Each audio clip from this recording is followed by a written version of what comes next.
Hello students, मैं Aditya sir आप सबों के बीच में एक ऐसे टॉपिक को लेकर के आया हूं जिस टॉपिक को ना बहुत ज्यादा जटिल समझा जाता है। हाँ, आपको जो बताया भी गया होगा तो बहुत जटिल तरीके से बताया गया होगा और मैक्सिमम स्टूडेंट आमतौर पर इस चीज को छोड़ देते हैं। मैं आज ये वीडियो खास करके 12th के एग्जाम जो आ रहे हैं उस एग्जाम को ध्यान में रखते हुए उन विद्यार्थियों को बताने के लिए ये वीडियो मैं बना रहा हूं। आज की क्लास आप पूरा देखिए, मैं आपसे वादा करता हूं कि आप इस क्वेश्चन को छोड़ करके नहीं आएंगे। चाहे आप साइंस के हों, कॉमर्स के हों या आर्ट्स के हों, इंग्लिश कोर का जो एग्जाम होगा आपका, उस एग्जाम में आपको इस प्रकार के क्वेश्चन मिलेंगे।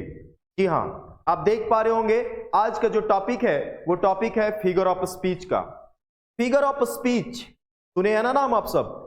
बिल्कुल सुने होंगे। क्या होता है ना कि एग्जाम में कम मार्क्स में पूछा जाता है, मैं इस बात को मानता हूं, परंतु ये छोटी छोटी चीज को ना बहुत लोग अवॉइड कर देते हैं, सीखना ही नहीं चाहते। अरे थोड़ी सी तो कठिनाई होगी भाई, थोड़ा सा तो हार्ड है, हार्ड कुछ नहीं है। आज के बाद आप फिगर ऑफ स्पीच कभी नहीं भूलोगे, ये मेरा वादा है, मैं आपको बताऊंगा।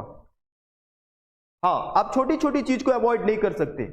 वो कहते हैं ना, जीवन का एक बहुत बड़ा रूल होता है, if you want to do something big in your life then you will have to notice even the smallest thing।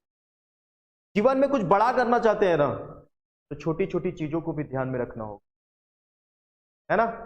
तो चलिए हम लोग आज बात करते हैं फिगर ऑफ स्पीच के बारे में। सर फिगर ऑफ स्पीच है क्या, ये थोड़ा सा जान लेते हैं।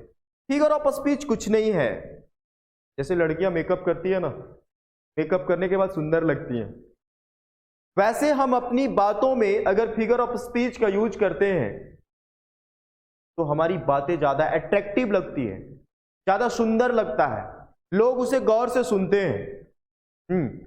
आपने ये गाना जरूर सुना होगा। कौन सा गाना? सोने जैसा रंग है तेरा, चांदी जैसे बाल, ऐसा रंग है तेरा, सोने जैसे बाल, एक तू ही। ये गाने सुने होंगे आप। इस गाने में कहने का अर्थ है कि तुम्हारा बाल जो है वो सोना जैसा है, रंग जो है, रूप जो है वो चांदी जैसा है। बताना ये चाहता है कि तुम बहुत खूबसूरत लगते हो। सिंपल भाषा में भी कह सकता था कि बहुत खूबसूरत लगते हो, लेकिन खूबसूरती का बखान करने के लिए उन्होंने कहा सबसे पहले जो बहुत ज्यादा पूछा जाता है आपको एग्जाम में वो है,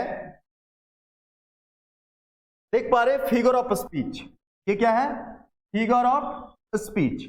फिगर ऑफ स्पीच जो है, ये बता दिया मैंने ये क्या है। ये बातों को खूबसूरत बनाने के लिए लोग यूज करते हैं। कैसे यूज करते हैं मैंने गाने के माध्यम से बताया, ये गाना आप जरूर सुने होंगे। देखिए सबसे पहला जो हमारा आता है, बहुत इंपॉर्टेंट, आप 12th के स्टूडेंट को ज्यादातर यही सवाल पूछा जाता है, इसी सिमली का यूज पूछा जाता है, इसी फिगर ऑफ स्पीच का यूज पूछा जाता है। देखिए लिखा हुआ है सिमली। सिमली जो फिगर ऑफ स्पीच है ना, इसका डेफिनेशन क्या होता है?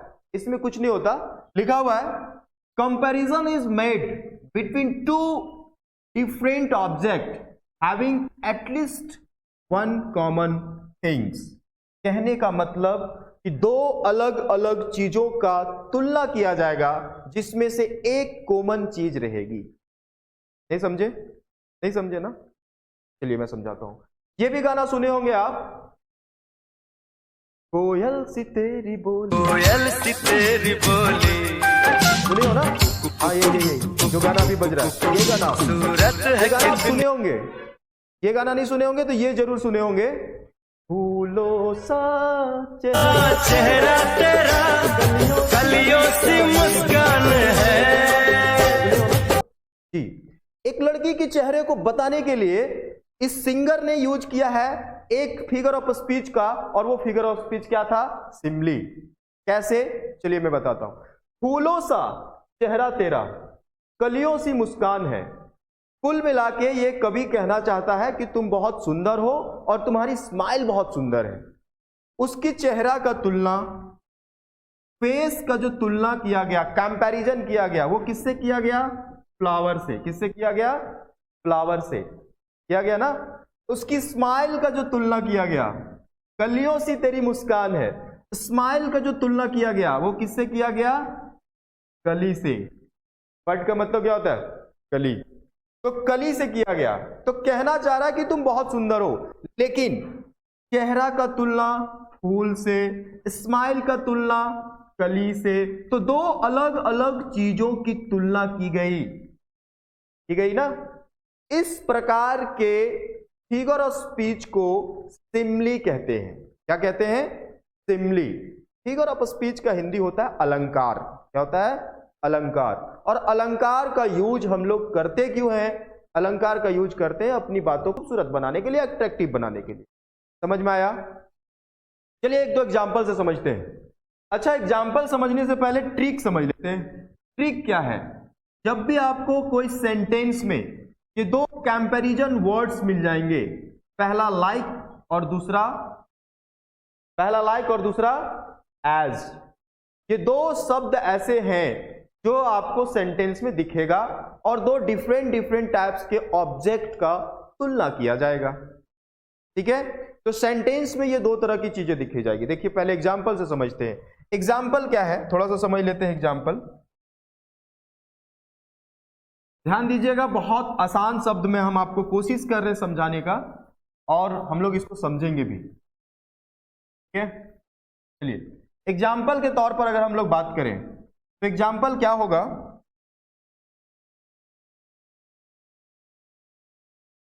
देखिए एग्जाम्पल के तौर पर अगर हम लोग बात करें, द ग्रेट खली,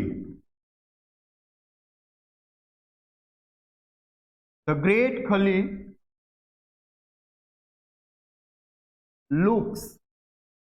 great khali looks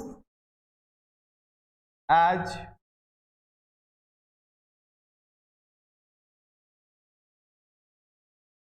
strong as an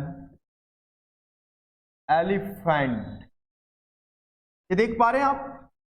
The great खली looks as strong as an elephant। तो ग्रेट खली है ना, वो हाथी के जैसा मजबूत है। किसके जैसा? हाथी के जैसा मजबूत है। तो ये ग्रेट खली और ये हाथी दोनों अलग अलग चीज है कि नहीं? हाँ भाई है। द ग्रेट खली पहलवान है, एलिफेंट एक जानवर का नाम है, पर दोनों की तुलना किया है मैंने ताकत में। किसमें किया है? ताकत में। अब आपको ट्रिक पर बात करते हैं। ट्रिक में लिखा है मैंने कि यहां या तो आपको रहेगा लाइक या तो रहेगा एज। तो देख पा रहे होंगे यहां पर आपका क्या लिखा हुआ है? एज। वर्ड आया एज। तो इस एज वर्ड को अगर आप देख रहे हैं किसी कंपैरिजन करने के तहत में, कंपैरिजन करने के तुलना में, तो आप डायरेक्ट आंख बंद करके कह सकते हैं, क्या कह सकते हैं कि ये सिमली यूज किया गया है। कौन सा फिगर ऑफ स्पीच यूज किया गया है? सिमली। सर क्वेश्चन कैसा रहेगा? क्वेश्चन रहेगा कि which figure of speech is used in the following sentence, और सेंटेंस रहेगा आपके पास कि the great Khali looks as strong as an elephant. Option में रहेगा आपका, क्या रहेगा ऑप्शन में? सिमली, मेटाफोर, हाइपरबोली, पर्सोनिफिकेशन, कुछ भी रह सकता है। तो आपको क्या करना है? सिमली में जाकर के टिक लगा देना।